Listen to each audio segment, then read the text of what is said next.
మాతృదేవోభవ పితృదేవోభవ. నేను మీ శ్రీధర్ 9295909819 నా phone number. Okay, ఇప్పుడు ఆగస్టు నెల ఫలితాలు మేషరాశి నుండి మీనరాశి వారి వరకు అంటే 12 రాశుల యొక్క ఫలితాలు ఆగస్టు 1 నుండి ఆగస్టు 15 వరకు. అంటే దీన్ని ఇంగ్లీష్లో ఫోర్త్ నైట్ అంటారు, మన తెలుగులో పక్ష ఫలితాలు. అంటే పక్షం అంటే ఒక భాగం, ఒక సగ భాగం అనుకోండి. ఆ భాగం అంటే 1వ తారీఖు నుంచి 15వ తారీఖు వరకు గోచార ఫలితాలు ఏ విధంగా ఉన్నాయో తెలుసుకునే ప్రయత్నం చేద్దాం. వృశ్చిక రాశి వారికి ఆగస్టు 1 నుండి ఆగస్టు 15, 2025 వరకు ఈ 15 రోజులు గోచార ఫలితాలు ఏ విధంగా ఉన్నాయో సశాస్త్రీయమైన పద్ధతిలో మనం తెలుసుకునేటటువంటి ప్రయత్నం చేద్దాము. ఇక్కడ చతుర్థ స్థానంలో రాహుగ్రహ సంచారం జరుగుతున్నది. చతుర్థ స్థానం అంటే మనకి సుఖస్థానం అంటారు, దాన్ని మాతృస్థానం అంటారు, విద్యాస్థానం అంటారు. భూమికి, గృహానికి, వాహనాలకి, వీటన్నిటికీ కూడా ఆ సుఖాలు అనుభవించాలంటే మనకు ఆ సుఖస్థానం బాగుండాలి, అందులో మంచి గ్రహం ఉండాలి, అనుకూలమైన ఫలితాలు ఇచ్చేటట్టుగా.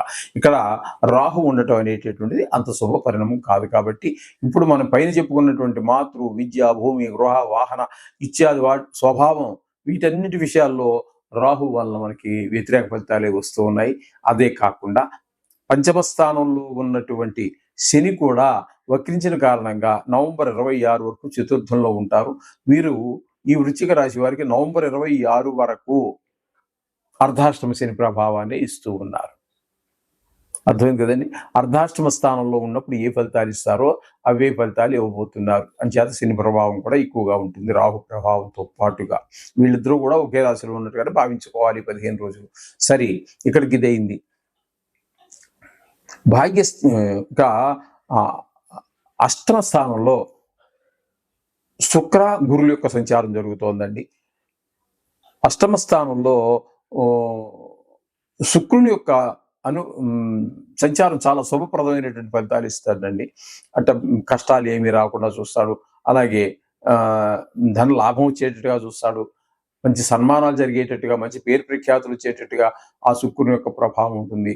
కానీ గురువు యొక్క సంచారం చూస్తే మీకు గురుబలం లేనట్టుగానే ఉంటుంది.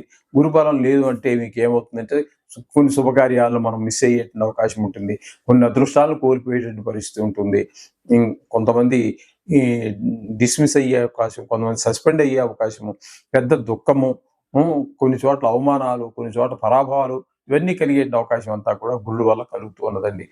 ఇకపోతే భాగ్యస్థానంలో రవి యొక్క సంచారం జరుగుతోందండి. రవి యొక్క సంచారం భాగ్యస్థానంలో శుభప్రదమైన ఫలితములను ఇవ్వజాలదు. తద్వారా వచ్చేది ఏంటంటే తండ్రి గారి ఆరోగ్య విషయంలోనూ జాగ్రత్త తీసుకోండి.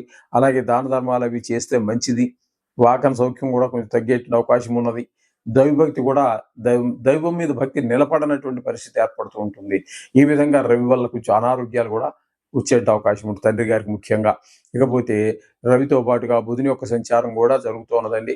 5 అంటే ఇక్కడ బుధుని యొక్క సంచారం కూడా మనకి కొంచెం వక్రగతిలో ఉన్న కారణంగా వీరు కూడా భాగ్యస్థానంలో కొద్ది రోజులు సంచారం చేస్తూ ఉన్నారు. అష్టమ స్థానంలో సంచారం చేస్తూ ఉన్నారు. అష్టమ స్థానంలో సంచారం చేసిన తర్వాత అక్కడ 10 రోజులు మాత్రం కొంచెం మనకి అష్టమ స్థాన సంచారం రోజుల్లో కొంచెం శుభప్రదమైన ఫలితాలు ఏర్పడుతూ ఉంటాయి. ఇకపోతే దశమ స్థానంలో కేతుగ్రహ సంచారం జరుగుతోందండి. ఉద్యోగపరమైన చిక్కులు, బాసు మనని అనవసరంగా చికాకు పడుతూ ఉంటాడు. ప్రైవేట్ కావచ్చు, గవర్నమెంట్ జాబ్ కావచ్చు, ఏదో పనికే ప్రైవేట్గా ఏ రోజు దినసరి కూలీకి కూడా ఆ రోజు కూలి దొరకకపోవచ్చు. కూలి దొరికిన ఆ రోజుకి వాడు డబల్ పని, ఒక రెట్టింపు పని చేయించుకోవచ్చు. శ్రమకి తగినటువంటి ఫలితం, ధనం లభించకపోవచ్చు. ఇట్లాంటివన్నీ కూడా దశమ స్థానంలో కేతుగ్రహ సంచారం వల్ల జరుగుతూ ఉంటుంది. ఇకపోతే ఏకాదశ స్థానంలో ఉన్నటువంటి కుజుడు మాత్రం మీకు అద్భుతమైన ఫలితాలన్నీ ఇస్తున్నాడు. ధనాల లాభాన్ని చేకూర్చే పనులు చేస్తూ ఉంటాడు. మీ అన్నగారులందరూ కూడా మీకు సపోర్ట్ చేస్తూ ఉంటారు. అలాగే ధనార్జన బాగుంటుంది. ఏదైనా వ్యవహారం మొదలు పెట్టినట్టయితే ఆ వ్యవహారంలో మీరు జయం పొందగలుగుతారు. ఈ విధమైన పరిస్థితులన్నీ కూడా కుజుని యొక్క సంచారం ఏకాదశ స్థానం వల్ల కలుగుతూ ఉన్నాయి.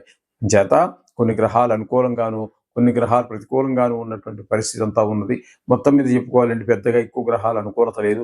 కాబట్టి ఖర్చు పెట్టే ప్రతి రూపాయి మాట్లాడేటటువంటి ప్రతి మాట కూడా ఆలోచించి మాట్లాడండి. మాట్లాడేసిన తర్వాత లేదా ధనం ఖర్చు పెట్టేసిన తర్వాత ఆలోచించడం వల్ల ప్రయోజనం శూన్యము. కాబట్టి ఈ విధంగా నడుచుకుంటూ విన్నారు కదండి, ఏ ఏ విషయాల్లో మనకు ప్రతికూలంగా ఉందో ఆ విషయాల్లో మీరు తగు జాగ్రత్త తీసుకుంటూ అప్పుడు భగవంతుని మనం ప్రార్థించాలి. అంతేగాని మనం ఏమీ జాగ్రత్త తీసుకోము, అంతా ఆయనే చూసుకుంటాడు అని చెప్పి అక్కడ మీరు అరగంట కూర్చున్నా, గంట కూర్చున్నా మరి శాస్త్రం ఏం చెప్తోందంటే 6 రకాలుగా మనం ప్రయత్నిస్తే 7వ రకంగా భగవంతుడు మనకు అనుకూలమైన ఫలితాలు ఇస్తాడు అని చెప్పి చెప్తోంది. కాబట్టి మీ ప్రయత్నాలు మీరు చేస్తూనే భగవంతుని ప్రార్థించండి. ఈ సునాయాసంగా ఈ ప్రతికూలంగా ఉన్నటువంటి గ్రహాల యొక్క అనుగ్రహం కూడా పొందుతుంది. చాలా శుభం భూయాత్.